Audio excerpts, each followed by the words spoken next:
Is a threat to justice everywhere. This is a famous quote of Dr. King. Dr. King stood up for all the humanities. The dream he saw is beyond boundaries. It is for all the creations of the same God. We know that the same message was followed by Prophet Abraham, then followed by Moses and Jesus, and then the message, ending the message at its peak by the prophet of our modern time, Prophet Muhammad, peace be upon him. Coming up next is a skit performed by our students from level 8 and 9. So let's welcome them.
It's just that we don't feel like getting harassed as we wait to cross the street.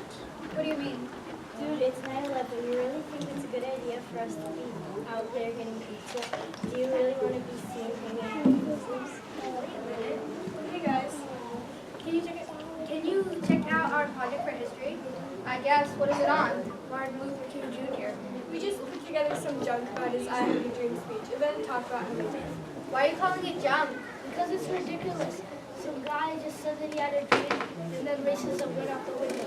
No, it's because people stop being racist because they matured. They matured, not because of what the guy said. You're right. It's not just about what a guy said. What about before the speech? What about after it? The reason people were racist was not because they were immature. It was because they were ignorant and arrogant, and they still are, except now the prominent theme is religious differences. That speech by Martin Luther King rallied people who decided to make a change. It motivated them and filled their hearts with hope. He spread the message about love and peace. The people who didn't want to be a part of that were the people that benefited from racism. Martin Luther King once said, "I decided to stick with love. The hatred is too big of a burden to bear." These guys have a point. These guys were mature enough to get jobs like engineers, doctors, and lawyers, but they're not mature enough to accept that true Muslims don't go around and harm each other. And the self-proclaimed Muslims 18 years ago decided no true Muslims are to blame. People back then didn't understand that being prejudiced and selfish won't stop people from living their lives around you, so you might as well live it with them. Martin Luther King said, "Our lives begin to end the day we become silent about things that matter." And the five of you have an opportunity now to speak out. Don't let it slip by you. Thank you everyone for watching our skit. We wanted something more to go along with it. This skit is founded by. This shows that like many Muslims feel victimized in some point in their lives. With that being said, and all the dramatizations going on in the world, there's something more to go along with it. We are not victims. We are American Muslims and know and feel its true power almost every day. This means that we are able to learn, study, grow, work, succeed, and practice Islam in a country filled with people who not only respect differences whether it be religion or appearance, but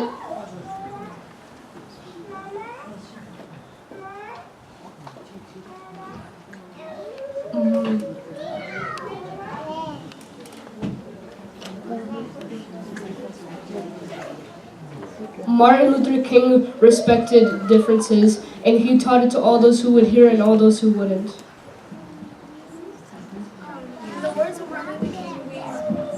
In the words of Martin Luther King, we must accept finite disappointment but never lose infinite hope. So many of us have had to face disappointment as we witness the destruction of our morals. Morals like accepting people for who they are, where they came from, and what they believe in. But we haven't lost hope, so we wake up to fight those morals another day.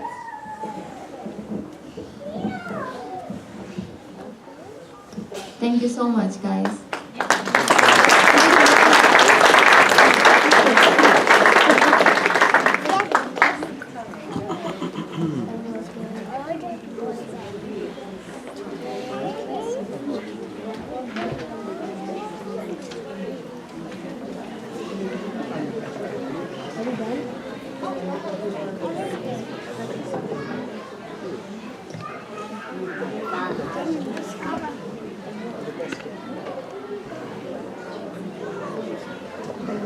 Next, I would like to invite Meena Bharat, and I gave a brief introduction if you guys were not here, some of you guys. She is the Commission of the Asian American Community of Massachusetts, and she is also appointed by the President of the State Senate. So let's welcome her.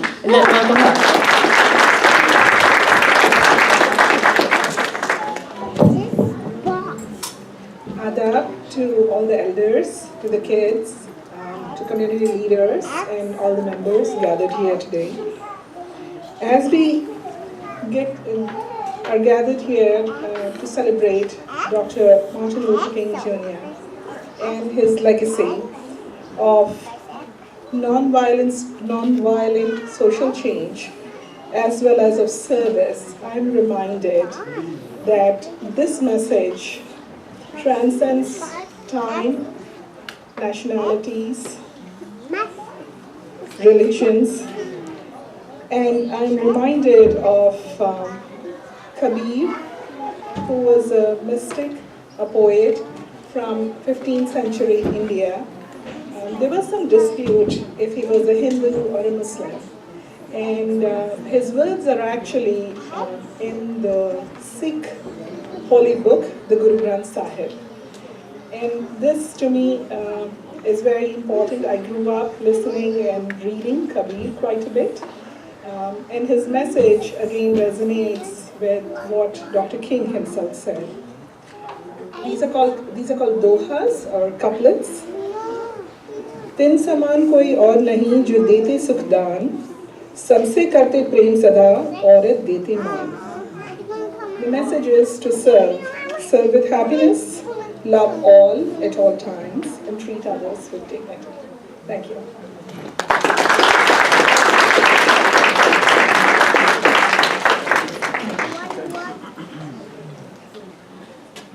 Good afternoon, everybody. Unfortunately, I'm not a guest speaker, so I'll make it quick. I'm very honored to invite our next guest. I've known Carolyn Dykema for a few years now, and she is the state representative of Massachusetts. And she has worked very, very hard in all the communities. She has always reached out to the communities of faith, and she has especially always reached out to the Muslim community to make sure that things are well here. My family and I are very fond of her, personally very fond of her, and I have the pleasure of having Carolyn please come and say a few words.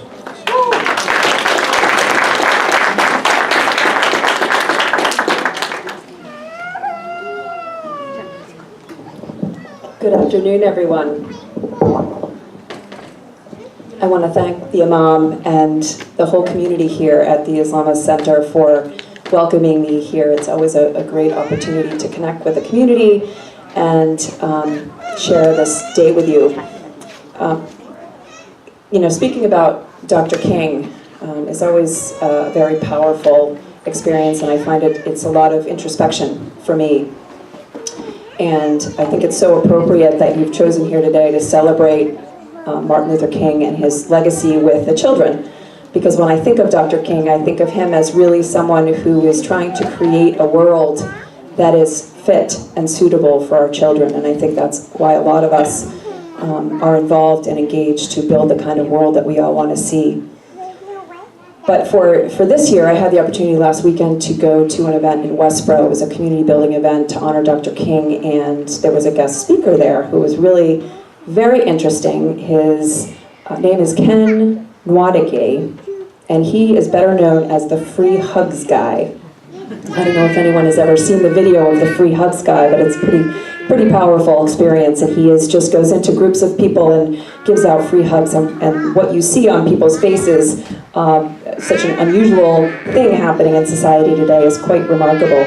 But so Ken goes out into communities and frankly into fairly charged community situations where you've got, for example, a group of community members with the police department who are at loggerheads having very difficult conversations, and Ken puts himself right in the middle of those situations with his Free Hugs t-shirt, and he mediates between the two groups in sometimes, frankly, often violently charged situations, but uses the power of love and understanding to build bridges.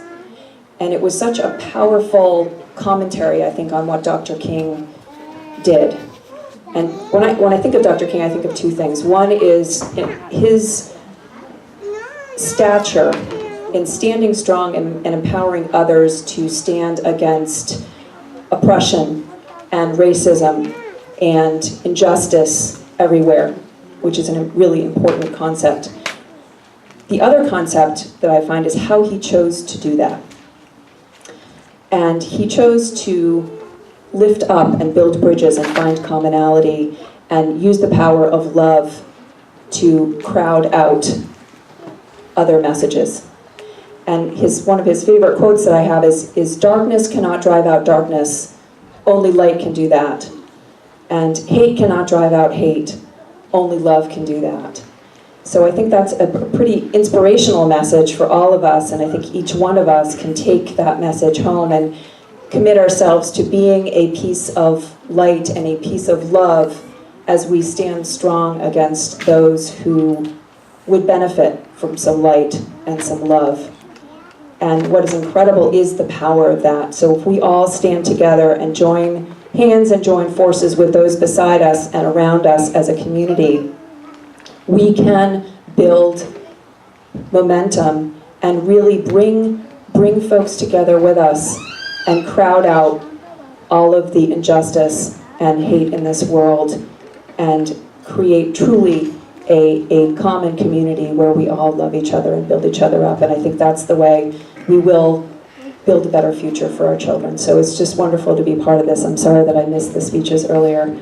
I'm sure they were very moving, and I look forward to hopefully being here again with you all next year. So thank you.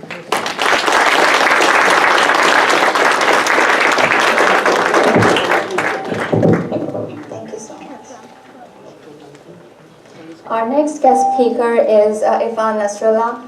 I did mention he's the first Muslim elected official of the town of Hopkinton, and he's also an attorney. So let's welcome him.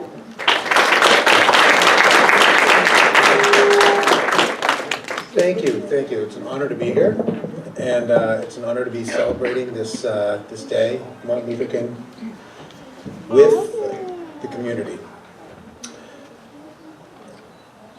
When I sit back and I watch the kids, and I see them participating fully in a celebration of America, one of the American greats of Dr. King, what it leads me to think back to is how we are able to enjoy the freedoms that Dr. King fought for.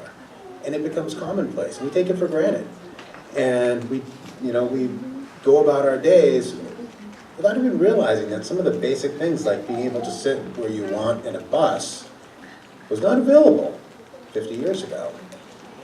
So when I look at the kids here, I feel really proud that you guys get to enjoy these privileges, not privileges, but rights.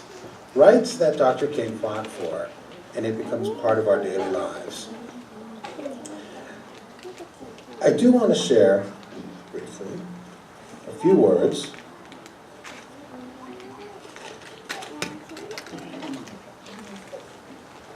from Dr. King's speech. Just a second.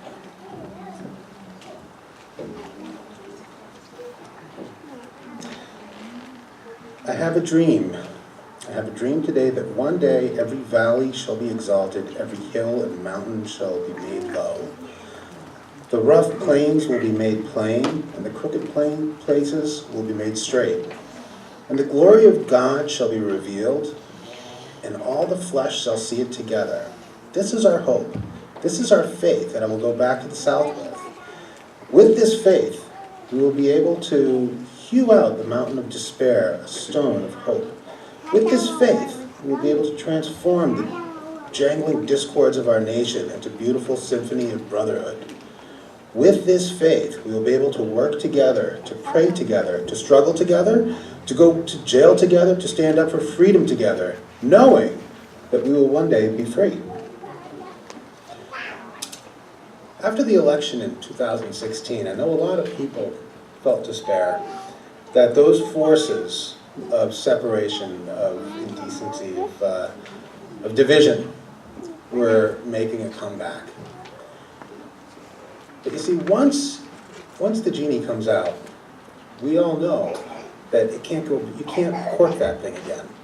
Now that we have our freedoms, now that the people have our freedoms, we were able to come back, and in 2018, elected the most diverse Congress ever.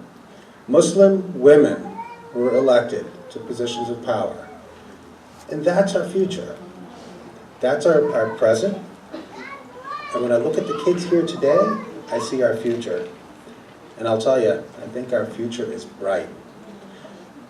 I highly encourage everyone in this room to stay involved in their community. That's how Dr. King was able to make a difference. He was able to get out there and to speak with people and bring people together. The more we come together, the stronger we become as a nation. And the thing to keep in mind is, we're all the same. We're all one. So I highly encourage everyone to get out there. You know, when I ran, it was as a result of the election in 2016. I was a little nervous about what this brown guy, how's this guy going to do in this town of Hopkinton.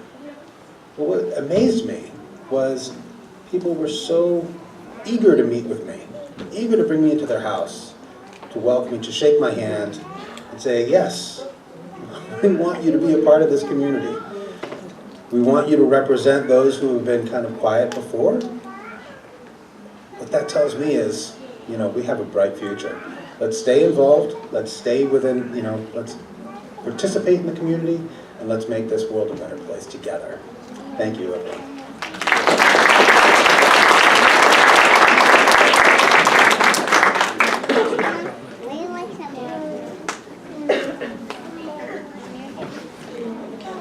So much. Coming up next is the last presentation from our Sunday school kids. It's a play they'll arrange. They have practiced for, and I will invite Kiran Razak to give you an overview of what exactly the play is about, just a brief summary. And then we will take 5 minutes break to set up the stage for the play. I request your patience, and thank you so much for being an amazing audience. Can you give this out to all the non-Muslim people? Yeah? Just give one out to the ladies and me.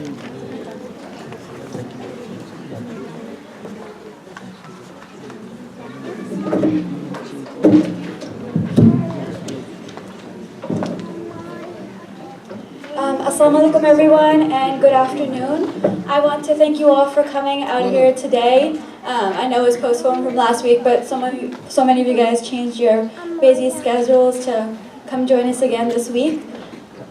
So what I am about to present to you is a short play.